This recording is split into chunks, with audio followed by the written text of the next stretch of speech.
Hello friends, welcome to my channel excellent coaching. आज हम application of the standard error of the mean start करेंगे। तो इसमें ये कह रहे हैं कि एस्टिमेशन ऑफ पॉपुलेशन स्टैटिस्टिक्स के लिए हम यूज़ करते हैं और जो हमारा मीन होता है पॉपुलेशन का, तो wider use of standard error of mean SCM क्या है?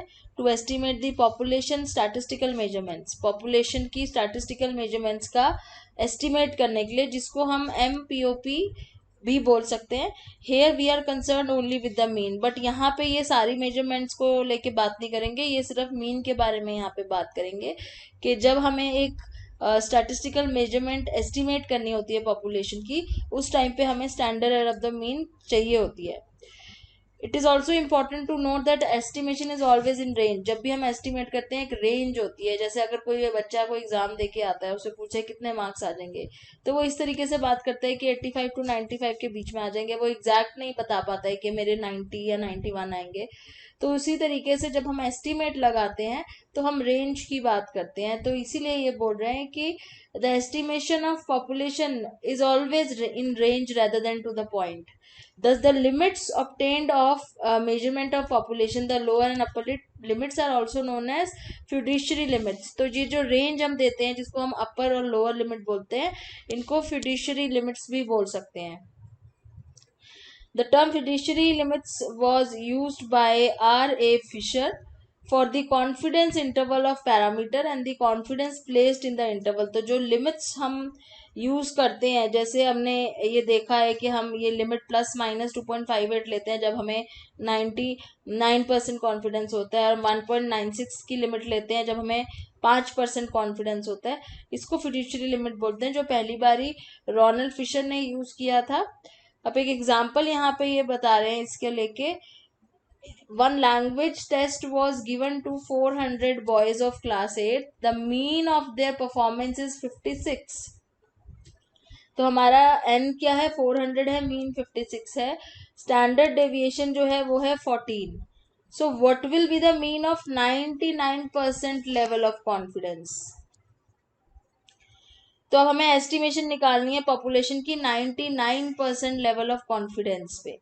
ठीक है, अब हमें पता है कि 99% लेवल ऑफ कॉन्फिडेंस का मतलब ये 0.01 सिग्निफिकेंस लेवल की बात कर रहे हैं, जिसमें यूजुअली जो मीन की वैल्यू जो होती है हमारे पॉपुलेशन की, वो प्लस माइनस 2.58 होती है। हमने वो अपने टी डिस्ट्रीब्यूशन टेबल में देखा था। Now M.01 is your mean of population at 99%. M is your mean and this is your standard error of the mean. अब इसको प्रॉब्लम को सॉल्व करने के लिए वही फॉर्मूला हम यूज करेंगे कि स्टैंडर्ड एरर क्या होती है? Standard deviation divided by under root of n। Standard error क्या है हमें नहीं पता है, ठीक है।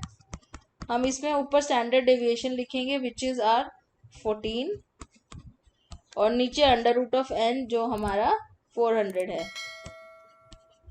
ये चीज इन्होंने जब सॉल्व करी तो इनका आंसर आया 0.70, ठीक है, 0.70। अब ये 0.70 क्या है? ये इनकी standard error of the mean है, जिसको आपको याद है कि हम स्टैंडर्ड एरर को मल्टीप्लाई करते हैं अपने 0.01 या 0.05 की जो लिमिट होती है उससे। तो अब यहाँ पे 99% है, यानी कि 0.01 है, तो इसकी जो लिमिट की वैल्यू होती है वो होती है 2.58। तो हम यहाँ पे 0.70 को 2.58 से पहले मल्टीप्लाई करेंगे, ठीक है। यहाँ इन्होंने ये दिखाया हुआ है, आपको मल्टीप्लाई करा हुआ है, मल्टीप्लाई करके आया 1.806 आया है, ठीक है। Now what is 56? 56 क्या था? हमारा 56 मीन था। तो ये मीन था, पर ये यहाँ पे ये पूछ रहे हैं कि ये 99 कॉन्फिडेंस लेवल पे होता तो मीन की रेंज क्या होती? अगर एस्टिमेशन 99 लेवल ऑफ कॉन्फिडेंस पे होता तो मीन की रेंज कितनी होती? तो मीन की रेंज निकालने के लिए क्या करेंगे हम? ये वाली जो वैल्यू हमारी आई है, टी वैल्यू जिसको हम बोल रहे थे अभी तक, जो टी वैल्यू आई है जो हम ऐसे निकालते हैं कैलकुलेट करके, उसको प्लस और माइनस कर देंगे जो मीन आया है उससे। तो हमारा ये जो मीन आया था, 400 बॉयज का मीन आया था, उससे हम इसी को प्लस भी करेंगे, इसी को माइनस भी करेंगे। तो इन्होंने जब प्लस किया 56 से, तो इनको मिला 57.806। इसको जब माइनस किया तो 54.194, यानी कि ये रेंज मिल गई इनको। क्या रेंज मिल गई? 54 से लेके 58 की रेंज मिल गई है। तो mean of population at 99% of level of confidence will be with in the limit 54 to 58। तो ये हमारे स्कोर आ गए कि अगर 99% कॉन्फिडेंस लेवल है हमारे अंदर, तो हमारा जो मीन है वो उसकी रेंज आ जाएगी 54 से लेके 58 तक। हमने क्या किया, उस जो हमारी टी वैल्यू निकली थी इसको हमने प्लस भी कर दिया मीन से 56 से, और माइनस भी कर दिया, तो हमारी रेंज आ गई। In other words 99% chances that mean of the population lie with in this range. Population का मीन इसी रेंज में आएगा। इसके कितने परसेंट चांस है? 99% चांस है। एक ही परसेंट चांस है कि वो इससे बाहर जाएगा। इससे ये पता चलता है। तो क्या करा है हमने अपने टी कैलकुलेटेड टी वैल्यू को, हमने अभी तक टी ऐसे ही कैलकुलेट किया था, लास्ट वीडियो में आपने देखा होगा। कैलकुलेटेड टी वैल्यू को हमने सिग्निफिकेंस टेस्टिंग नहीं करी है, हमने रेंज निकाली है। क्या करके?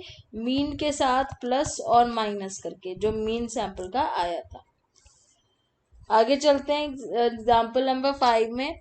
A randomly selected group of 26 sixth grade students having a weight of 35 kg and standard deviation 10 kg. How well does this value estimate the average weight of 6th grade student? अब इनको दोनों ही उसमें level पे चाहिए, 99% पे भी चाहिए, 95% पे भी चाहिए। N 26 है, M 35 kg है, क्योंकि उनका एवरेज वेट ये कह रहे हैं 35 kg है, और स्टैंडर्ड डेविएशन 10 kg है। तो वो फॉर्मूला हम क्या लगाएंगे जो अभी तक हम यूज कर रहे थे। हमारी लिमिट 0.05 0.01 लेवल वाली लिमिट है हमारी यहाँ पे। अगर हमारा सैंपल साइज बिलो 30 है तो हम क्या यूज करते हैं? टी टेबल का यूज करते हैं। 30 से ज्यादा है तो हम जी टेबल भी यूज कर सकते हैं।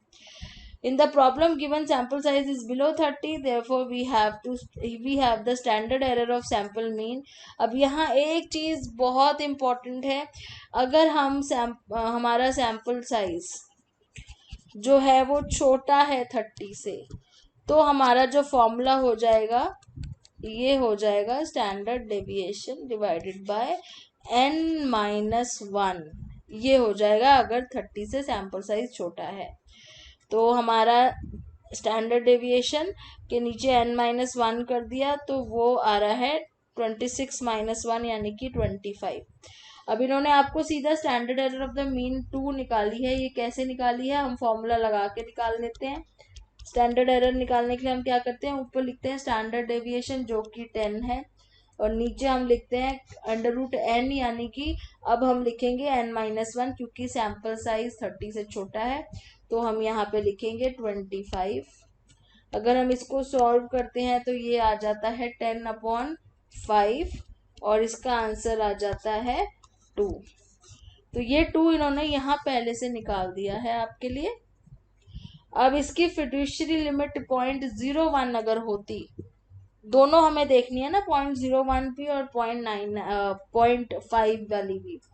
तो by consulting the t table level of confidence value of t for 25 degree of freedom is 2.79।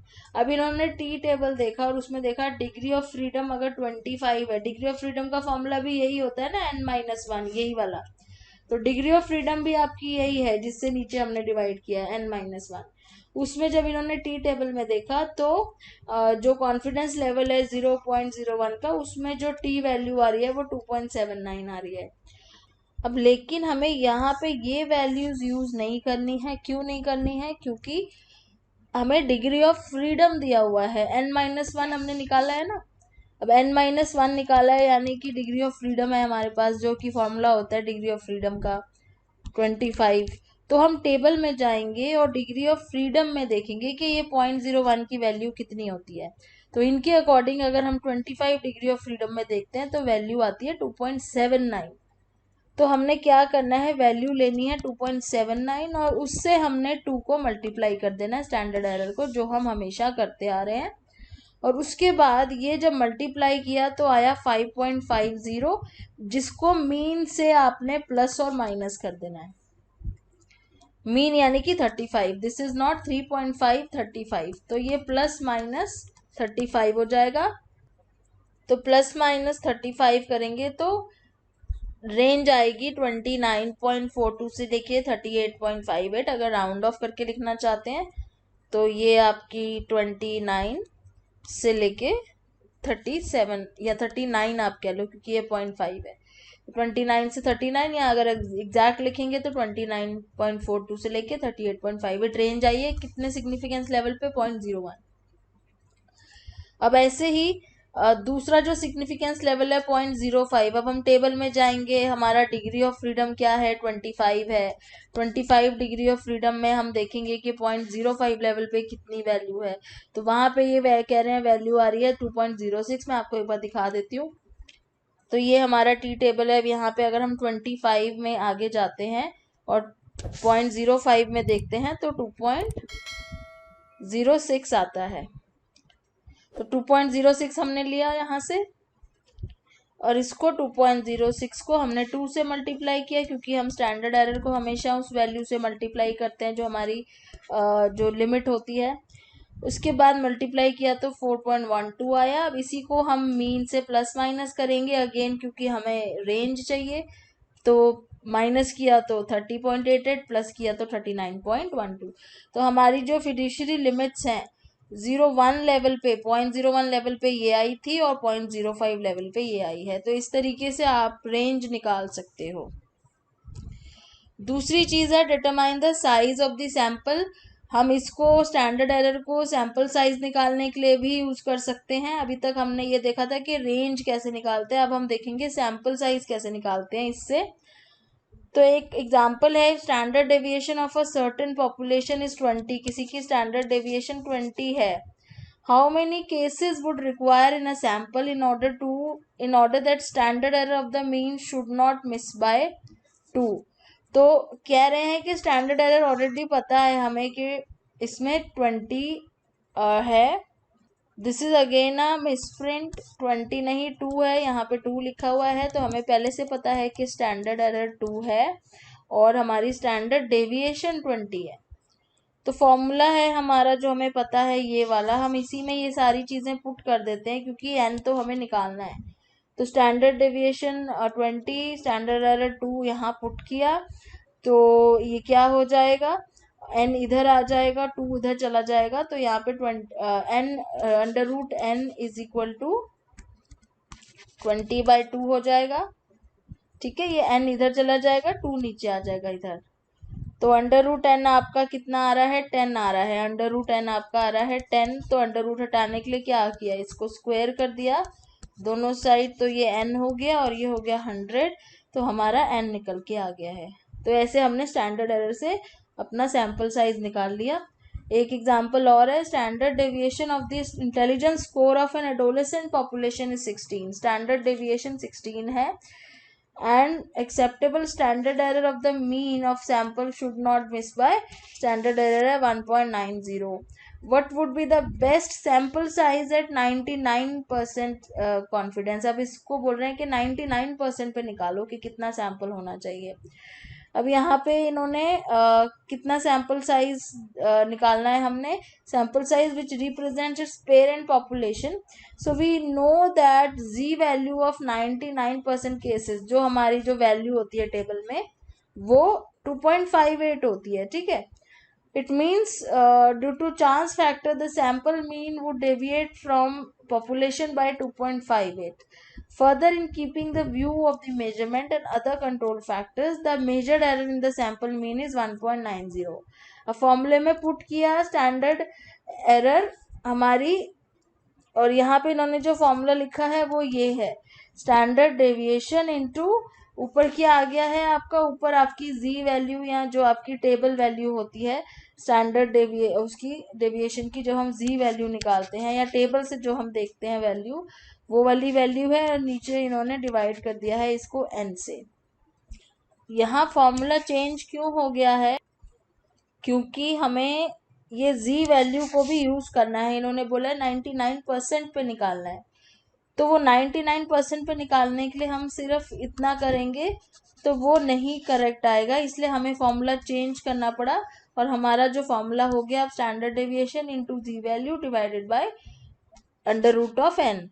तो यहाँ इन्होंने ये सारी वैल्यूज पुट कर दी हैं और √ हटाने के लिए इसका स्क्वायर कर दिया है, तो हमारा n आ गया है 472 to have a representative sample up to the level of 99%। तो अगर आपको z वैल्यू दी हुई है या आपको कॉन्फिडेंस लिमिट दी हुई है तो आपने ये वाला फॉर्मूला स्टैंडर्ड एरर का लिखना है, this formula into z value divided bye ये, तब अगर आपको z वैल्यू दी हुई है और आपको क्या निकालना है, आपको n निकालना है। तो फॉर्मूला चेंज हो गया है, थोड़ा सा यहाँ ध्यान रखना है। Now importance and application of standard error of the mean. तो standard error of the mean जो हम अभी ऊपर यूज कर रहे थे, इसमें इन्होंने बताया कि हम इन चीज़ों के लिए हम उसको यूज कर सकते हैं। पहली चीज़ ये है कि various devices are use for determining the reliability of a sample taken from the large population. उसकी रिलायबिलिटी टेस्ट करते हैं सैंपल की कि वो कितना ट्रस्टवर्दी सैंपल है, कितना रिलायबल है। The main focus of the standard error is to estimate the population parameter. ये भी हम देख चुके हैं कि हम पॉपुलेशन के पैरामीटर्स निकाल लेते हैं। और इसमें कह रहे हैं कि the method of estimating the population parameters, the research work feasible where the population is unknown and impossible to measure. It makes the research work economical from the point of view of अगर हम standard error से population parameters निकाल लेते हैं तो उससे हमारा time, energy, money सब कुछ बचता है। Another application of the standard error of statistics determine the size of the sample. हमने देख ही लिया, हम साइज ऑफ द सैंपल निकाल सकते, तो जो जो चीज़ें हम निकाल रहे थे उसी को इन्होंने थ्योरेटिकली पुट कर दिया है। The last application of standard error of statistics is to determine the significance of difference of two groups. Significance of difference of two groups to ascertain by eliminating the sampling or by change by estimating the sample और change error. अब यहाँ पे एक application और ये अभी हमें समझाएंगे जिसको कहते हैं significance of the difference between two means. तो ऊपर जो अभी हम कर चुके थे, अभी तक हमने जो चीज़ें ऊपर कर ली थी वो सारी एप्लीकेशन हम निकाल चुके हैं, रेंज निकाल चुके हैं, सैम्पल साइज निकाल चुके हैं, बट ये वाली अभी हम सीखेंगे यहाँ पे। तो ये एग्जांपल दे रहे हैं कि suppose we wish to study the linguistic ability of the two group boys and girls of age 15 years. दो ग्रुप हैं बॉयज़ एंड गर्ल्स के, उनकी हमने लिंग्विस्टिक एबिलिटी मेजर करनी है। We have to select two large representative sample from two different population। तो एक population आपकी boys की हो जाती है, एक population आपकी girls की हो जाती है, और उसमें से हमें sample उठाने हैं। तो दो अलग अलग populations में से हम sample ले रहे हैं, ठीक है। एंड नाउ दोनों ही ग्रुप्स में हम linguistic ability test battery use करेंगे और उनके स्कोर के मीन निकाल लेंगे। तो दो अलग अलग पॉपुलेशन है, पॉपुलेशन 1, पॉपुलेशन 2, इनके जितने सैंपल हमने लिए थे इसमें से उन सब के हमने स्कोर्स का मीन निकाल लिया है। तो एक तरीके से MPOP1 एंड MPOP2। तो ये दोनों के सिग्निफिकेंट डिफरेंस हमें देखना है। Suppose there is a difference in the mean of the two groups. The difference is in the favor of the girls. तो अगर कोई difference आ रहा है, is this evidence sufficient to draw the conclusion that girls are superior? अगर कोई difference आ जाता है और वो difference ये show कर रहा है कि girls की ability ज़्यादा better है, तो क्या ये evidence sufficient है, ये mean का difference sufficient है इस चीज़ को बोलने के लिए कि girls की linguistic ability better होती है? So the answer to this question may be yes or no depending on further testing of the difference of the mean। तो अब इसको चेक करने के लिए कि ये रिजल्ट सिग्निफिकेंट है या नहीं है, तो हम इसकी डिफरेंस, दोनों मीन के बीच के डिफरेंस की सिग्निफिकेंस को टेस्ट करेंगे। In other words, it is essential to test further that how far the difference exists in the mean values। तो ये दोनों की मीन वैल्यूज में फ़र्क आया है जो वो कितना सिग्निफिकेंट है और हम उससे क्या अंदाज़ा लगा सकते हैं, उसकी सिग्निफिकेंट टेस्टिंग करना ज़रूरी है। So in order to test the significance of the obtained difference, we must first have the standard error of the different sample mean. तो हमें यहाँ पे दोबारा जरूरत पड़ेगी सैम्पल एरर की, क्योंकि हम उसी की एप्लीकेशंस में पढ़ रहे हैं कि उसका यूज होता है सिग्निफिकेंस टेस्टिंग के लिए, तो हमें स्टैंडर्ड एरर चाहिए होगी. A difference is called significant when the probability is high that it cannot be attributed to chance. तो अगर ये चीज़ आपकी ये probability high आ जाती है कि जो difference आया है वो by chance नहीं आया है, वो difference है, यानी कि गर्ल्स की लिंग्विस्टिक एबिलिटी बेटर आई है बॉयज से, तो वो बाई चांस नहीं आई है, वो एक्चुअली में बेटर है. तो अगर ऐसे आता है तो आपका जो डिफरेंस है वो सिग्निफिकेंट है. ठीक है. अगर ऐसा नहीं है, नॉन सिग्निफिकेंट है, मतलब कि वो बाई चांस आपका जो रिजल्ट आया है वो जस्ट एक फ्लक्चुएशन है या बाई चांस आया है. So the above discussion leads to the conclusion that the significance of the difference between two sample mean obtained from two population either independent or correlated dependent upon two factors. एक तो ये कि standard error और difference between two mean कितना है, the level at which standard error और कौन से level पे significance level पे आपका standard error significant है, और standard error of the जो दो mean है उनकी standard error और difference और critical ratio क्या है. मतलब हमें ये चेक करने के लिए कि दोनों मीन्स के बीच का डिफरेंस कितना सिग्निफिकेंट है, हमें ये तीनों चीज़ें चाहिए. तो अब हम जब न्यूमेरिकल करेंगे तो हमें ये क्लियर हो जाएगा कि ये तीनों चीज़ें कहाँ काम आ रही हैं. तो standard error of the difference between two mean and critical ratio, जो अब उन्होंने ऊपर यहाँ बोला कि हमें standard error between two mean चाहिए और क्रिटिकल रेशो चाहिए. तो अब ये देख लेते हैं. Suppose we have two independent large population A और बी, दो पॉपुलेशन है ए और बी, जैसे ऊपर गर्ल्स और बॉयज़ की बात हो रही थी. And we have taken several number of sample say two from each population, और दोनों पॉपुलेशन से हमने दो दो सैम्पल ले लिए, उनकी मीन वैल्यूज निकाली. And we have 100 sample means obtain from population A and 100 sample means from population B. दोनों से 100 सैम्पल मीन्स हमने निकाल दिए.